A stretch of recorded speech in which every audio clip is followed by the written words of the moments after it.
sampah ini. Untuk sekarang ini banyak orang yang menganggap mustahil bisa kita tanggulangi katanya. Cuman saat ini menurut yang sudah lihat gimana? Saat ini kalau ukuran di kabupaten kita ini di Lombok Timur ini, kalau kita mengklaim misalnya pemerintah kita peduli dong terhadap masalah lingkungan, ya kalau misalnya dicontohkan ada kok perda begini segala macam, kan ada perangkat-perangkat, tapi itu belum disertai dengan komitmen kuat, belum disertai dengan aksi-aksi yang konsisten, hanya masih sifatnya itu parsial aja, tidak komit lah dia, tidak solid lah dia. Kalau contoh misalnya saya lihat beberapa fenomena kan, ketika viral misalnya di jalan tertentu misalnya banyak sampah baru turun, gitu aja lah anunya, praktek-praktek yang kita temukan. Padahal kan salah satu perkara besar di Lombok ini, di Lombok Timur ini masalah lingkungan loh. Iya. Belum ada itu.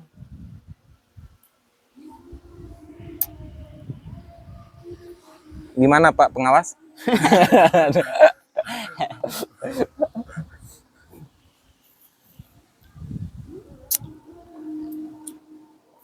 Saya kemarin malam minggu yang lalu itu denger itu Ustadz yang camping di sini tuh. Ya, santrinya itu. Saya kagum saya dengan Ustadz itu yang TPQ itu. Ya, TPQ itu. Yang bilang bahwa sambil nganu dah anak-anak perhatikan kebersihan segala macam. Salah satu kemunduran umat Islam saat ini adalah tidak peduli lagi masalah kebersihan. Padahal di Islam itu mengajarkan kebersihan itu adalah sebagian iman. Jangan membazirkan air segala macam. Kagum saya itu, serius.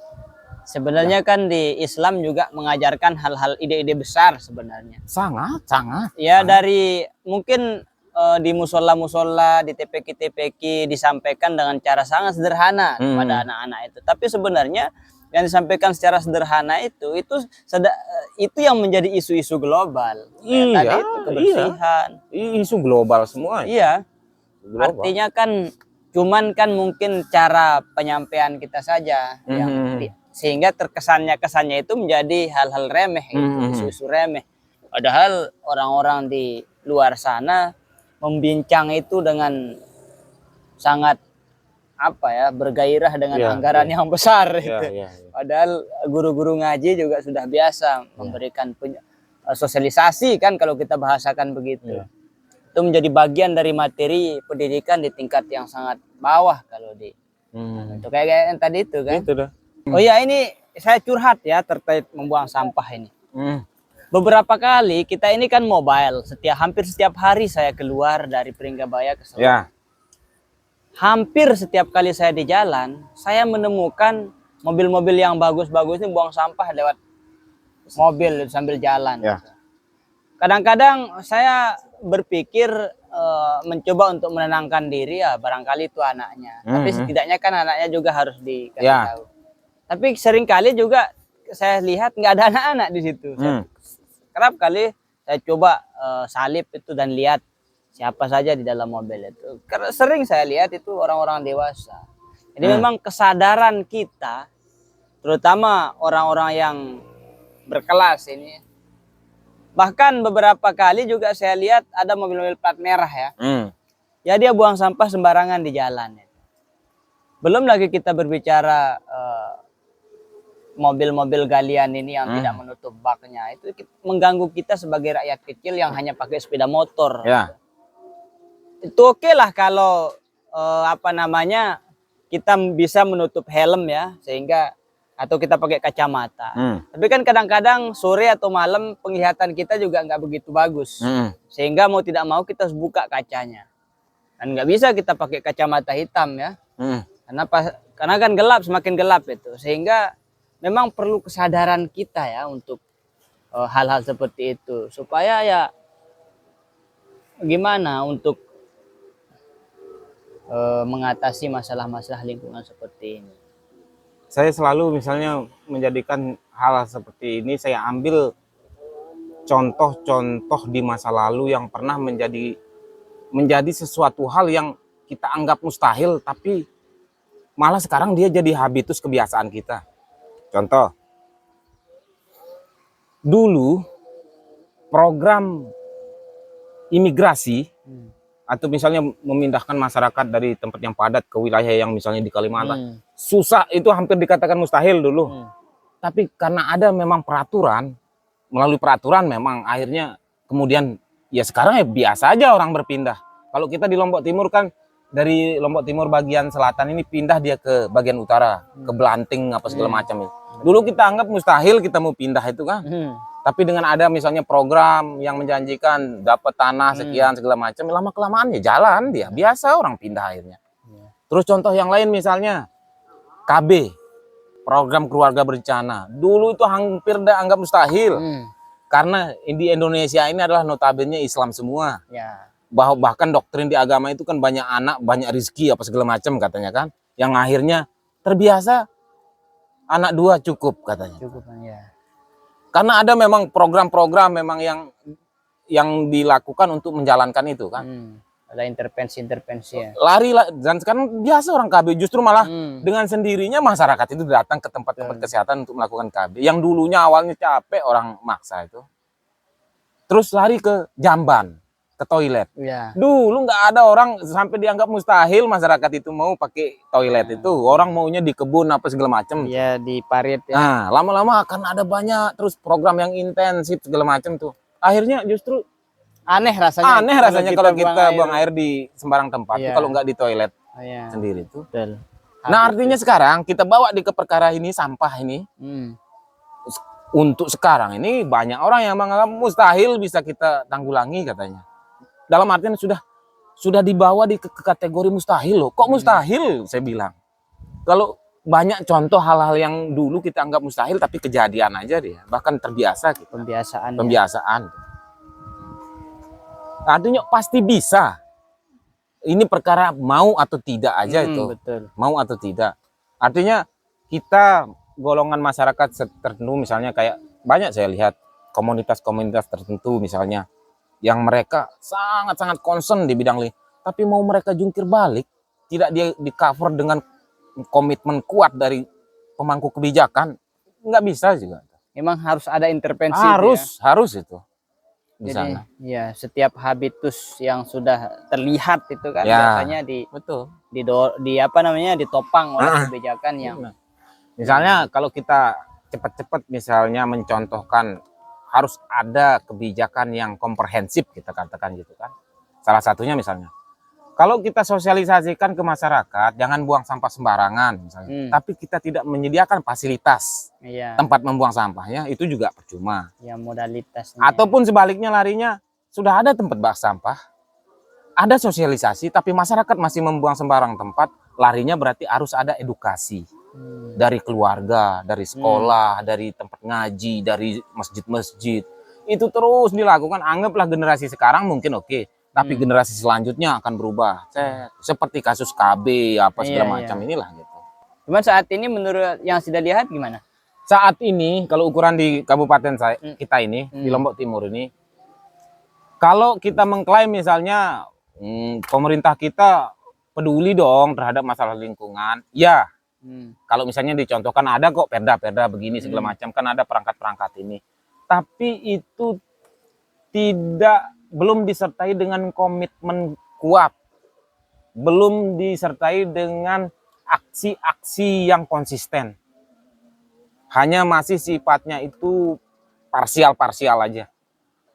Tidak komit lah dia, tidak solid lah dia gitu.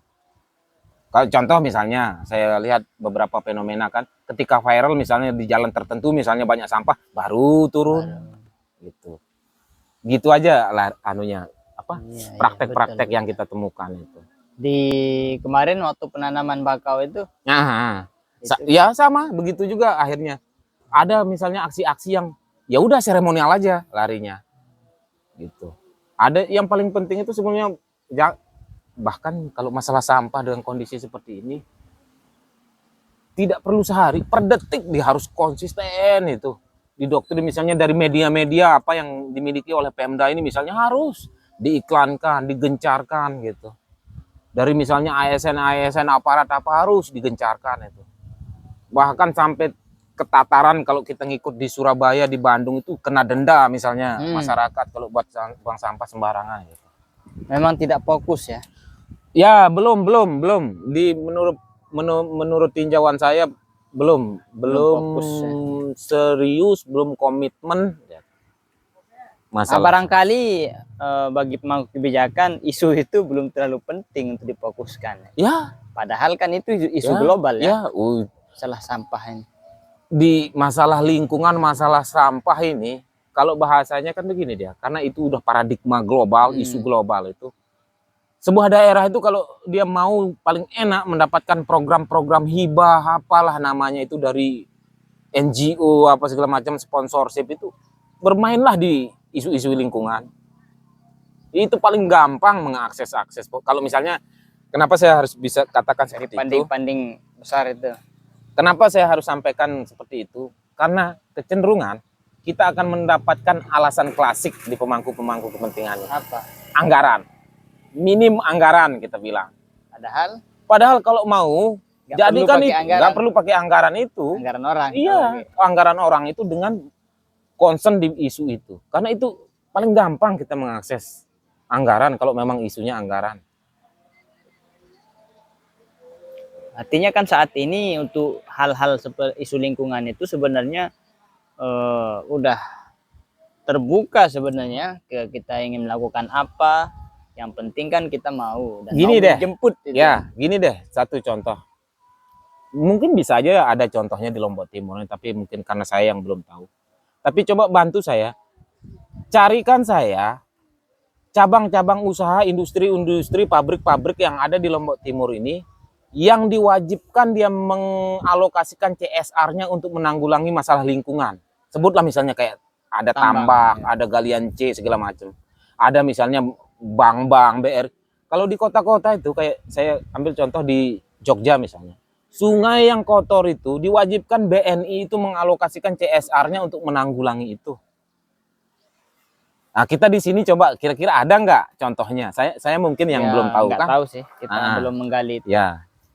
Apakah ada misalnya tambak yang ada di Lombok Timur ini memang harus diwajibkan dia CSR-nya dialokasikan ke menanggulangi masalah lingkungan itu? Ada nggak misalnya galian C yang dialokasikan CSR-nya ke sana misalnya gitu, ke masalah-masalah lingkungan? Kalau ada, seharusnya di pesisir Labuan Haji ini tidak ada sampah berserakan di pinggir pantainya. Kalau ada. Atau mungkin kenapa pemangku kebijakan belum fokus, belum komitmen terhadap hal itu? Barangkali kesadaran dan pengetahuan kita terkait isu itu yang belum terlalu dalam atau belum sampai pada pemahaman orang-orang yang aktivis-aktivis lingkungan yang getol mengkampanyekan hal-hal seperti itu. Ya, bisa jadi. Karena kita lihat diskursus kita kan di Lombok Timur terutama ini lebih banyak ke politik saja. Politik ya. Bagus harusnya. Artinya masalah politik, tapi politik ini arahkan. Ya. Karena untuk menyelesaikan masalah lingkungan ini harus ada politik di sana. Nggak bisa ya. Kalau aktivis saja misalnya. Anggap politik ini kita anggap dia sebagai rudal atau torpedo. Gunakanlah ini untuk mentorpedo masalah lingkungan ini gitu. Buat jalannya. Ya. Itu yang saya temukan. Kalau sekedar ya sosialisasi sekali dua sering saya temukan. Tapi kan belum lagi ini yang saya anukan. Saya tidak sepenuhnya menyalahkan masyarakat itu. Karena kayak saya nih. Andai saja tidak ada faktor kepentingan saya terhadap kepentingan saya lah gitu, mungkin saya nggak akan peduli masalah lingkungan ini.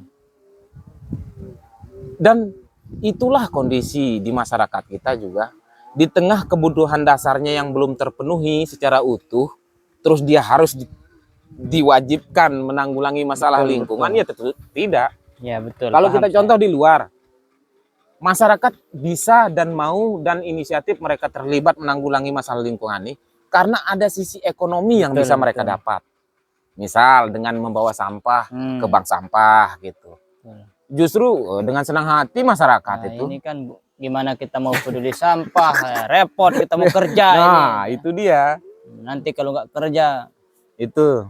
Nah, yang saya sampaikan tadi itu mungkin gambaran bahwa belum secara komprehensif. betul. Dari sosialisasi ada, tapi fasilitas belum tersedia. Fasilitas tersedia, Edukasi, ya. edukasi belum masif. Edukasi jalan, tapi regulasi belum ada, misalnya reward, punishment, apa segala macam itu. Gitu. Kalau mau secara komprehensif ya begitu. Kalau alasannya lagi-lagi masalah anggaran, alasan klasik, harusnya inovasi seperti tadi tuh. Isu global ini jadikan bahan untuk menggait apa donatur apa Ya, segala macam funding. dari luar.